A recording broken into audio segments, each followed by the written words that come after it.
நன்மையை பெறும் அகிலத்தில் நலமோடு மானிடர்கள் வாழ்வார்கள் அல்லவா? விதைப்பது எதுவென்று ஆலோசியுங்கள்.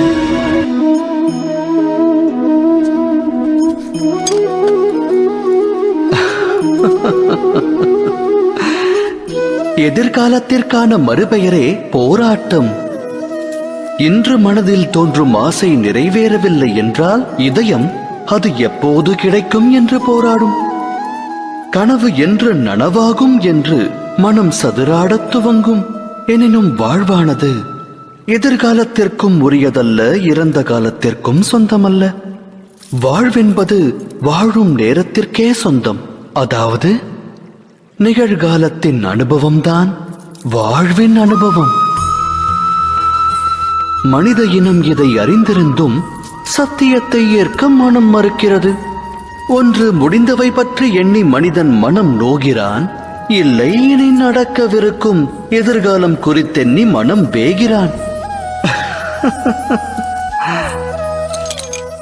இறுதியில் வாழ்வை தொலைக்கிறான். ஒன்றை உணர்ந்தால் நன்மை விளையும். நடக்கவிருப்பதை கணிக்க இயலாது, நடக்கப் போவதை உருவாக்கவும் முடியாது. நடப்பதனைத்தும் இனிமையானதென்று மகிழ்ச்சி கொண்ட மனதோடு வாழ்ந்து வருங்காலத்தை எதிர்கொள்ளலாம். நிகழ்வது முன்னரே நமக்கு தெரிந்தால் பின் வாழ்வில் சுவாரஸ்யம் ஏது? சிந்தித்து செயலாற்றுங்கள்.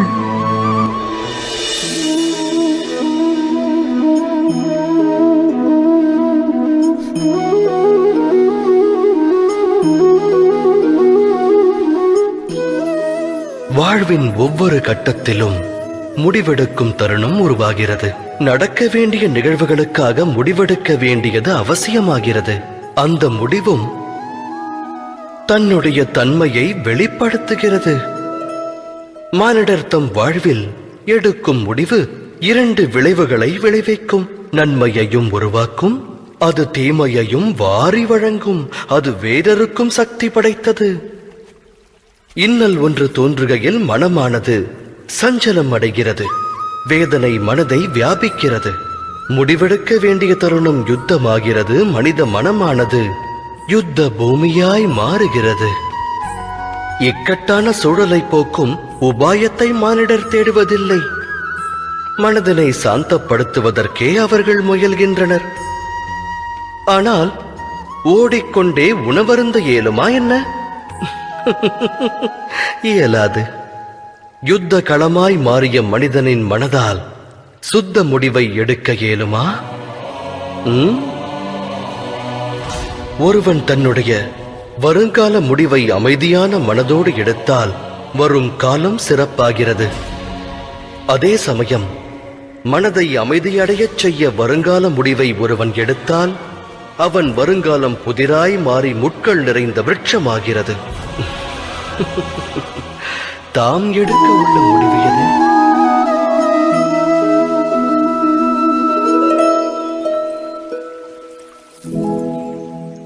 முடிவெடுக்கும் சமயத்தில் அனைவரும் சில அந்நிய சக்திகளுடைய ஆட்கொள்ளுதலுக்கு ஆளாக வேண்டிய நிலை ஏற்படுகிறது. வாழ்வில் இன்று எடுக்கப்படும் முடிவானது வருங்கால விளைவினை நிர்ணயிப்பதாகும்.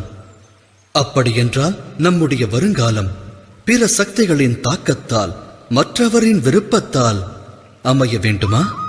நம்முடைய பரிபூரண வாழ்வும் மற்றவரால் வழிநடத்தப்படுமாயின் வாழ்வின் விளைவு என்னாகும்? பரந்த உலகத்தில் ஒவ்வொருவருக்கென்று தனித்துவமான ஒவ்வொரு விருப்பம் இருக்கும். ஆலயத்தில் வழிபடும் பக்தன் தானம் தா என்று வேண்டுவான். அருகில் நிற்கும் கள்வனோ தான் களவாடுவதற்கு நல் வாய்ப்பை தா என்று வேண்டுவான். தர்மம் வியாபித்த மனதானது நல் வழியை காண்பிக்கும். அதர்மம் வியாபித்த மனதோ தவறான பாதையில்தான் இட்டுச் செல்லும். இறைவனிடத்தில் ஒருவன் சரணாகதி அடைந்தால் அவனுக்கு சுகம் என்னும் பிராப்தம் கிடைக்கிறது. சரணடைந்து அச்சுகத்தை பெற வேண்டுமாயின் அவனுடைய மனதில் தர்மமானது வியாபிக்க வேண்டும். எனில் இறைவனை மனதில் நிறுத்தி ஒரு முடிவினை எடுப்பதற்கு முன்பாக அனைவரும் மனதில் தர்மத்தை ஸ்தாபிக்க வேண்டியது அவசியம் அன்றோ? சிந்தித்து செயலாற்றுங்கள்.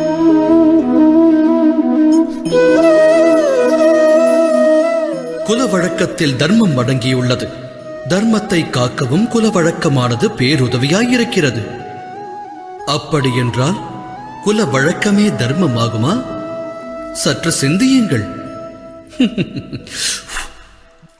உண்மை யாதெனில் கல்லில் எவ்வாறு சிற்பம் அடங்கியுள்ளதோ அதுபோல குல வழக்கத்தில் தர்மம் அடங்கியுள்ளது. இந்த கல்லிற்குள் சிற்பம் உள்ளது. ஆனால் இந்த கல் சிற்பம் அல்ல. சிற்பத்தை உருவாக்க உளி கொண்டு அதை செதுக்க வேண்டும். தேவையற்ற பாகங்களை அதிலிருந்து நீக்க வேண்டும். இந்நிகழ்வைப் போலவே வாழ்வில் ஒவ்வொருவரும் தர்மத்தை தேடி அறிய வேண்டும். அதைப் போலவே இந்திர பூஜையின் வழக்கத்தை விடுத்து கோவர்தன பூஜையின் தர்மத்தை அறியாவிடில் யாதவர்கள் முக்திக்கான மார்க்கத்தை அறிய மாட்டார்கள். அதாவது வழக்கத்தை முழுமையாக தியாகம் செய்பவன் தர்மத்திலிருந்தே விடுபடுகிறான். அதேபோல் வழக்கத்தை முழுமையாக கடைபிடிப்பவனும் தர்மத்தின் பிராப்தத்தை பெறுவதில்லை. இங்கிருக்கும் அன்னப்பறவை விசேஷ சக்தி படைத்தது. பாலில் கலந்துள்ள நீரை விடுத்து பாலை மட்டுமே அருந்தும் சக்தி கொண்டது. உண்மையான தர்மத்தின் பிராப்தம் பெறுவதற்கு விவேகம் எனும் ஞானத்தை பெறுவது அவசியமாகிறது. அப்படி ஒரு ஞானத்தை பெறாமல் எது தர்மம் என்று ஏற்கப்பட்டதோ அது தர்மம் அல்லாமலும் இருக்கலாம். அதற்கும் வாய்ப்புள்ளதல்லவா? விவேகத்தோடு செயலாற்றுங்கள்.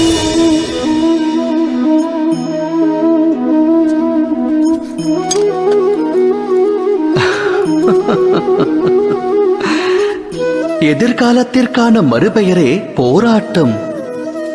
இன்று மனதில் தோன்றும் ஆசை நிறைவேறவில்லை என்றால் இதயம் அது எப்போது கிடைக்கும் என்று போராடும். கனவு என்று நனவாகும் என்று மனம் சதுராடத் துவங்கும். எனினும் வாழ்வானது எதிர்காலத்திற்கும் உரியதல்ல, இறந்த காலத்திற்கும் சொந்தமல்ல. வாழ்வென்பது வாழும் நேரத்திற்கே சொந்தம். அதாவது நிகழ்காலத்தின் அனுபவம்தான் வாழ்வின் அனுபவம். மனித இனம் இதை அறிந்திருந்தும் சத்தியத்தை ஏற்க மனம் மறுக்கிறது. ஒன்று முடிந்தவை பற்றி எண்ணி மனிதன் மனம் நோகிறான். இல்லை, இனி நடக்கவிருக்கும் எதிர்காலம் குறித்தெண்ணி மனம் வேகிறான். இறுதியில் வாழ்வை தொலைக்கிறான். ஒன்றை உணர்ந்தால் நன்மை விளையும். நடக்கவிருப்பதை கணிக்க இயலாது. நடக்கப் போவதை உருவாக்கவும் முடியாது. நடப்பதனைத்தும் இனிமையானதென்று மகிழ்ச்சி கொண்ட மனதோடு வாழ்ந்து வருங்காலத்தை எதிர்கொள்ளலாம். நிகழ்வது முன்னரே நமக்கு தெரிந்தால் பின் வாழ்வில் சுவாரஸ்யம் ஏது? சிந்தித்து செயலாற்றுங்கள்.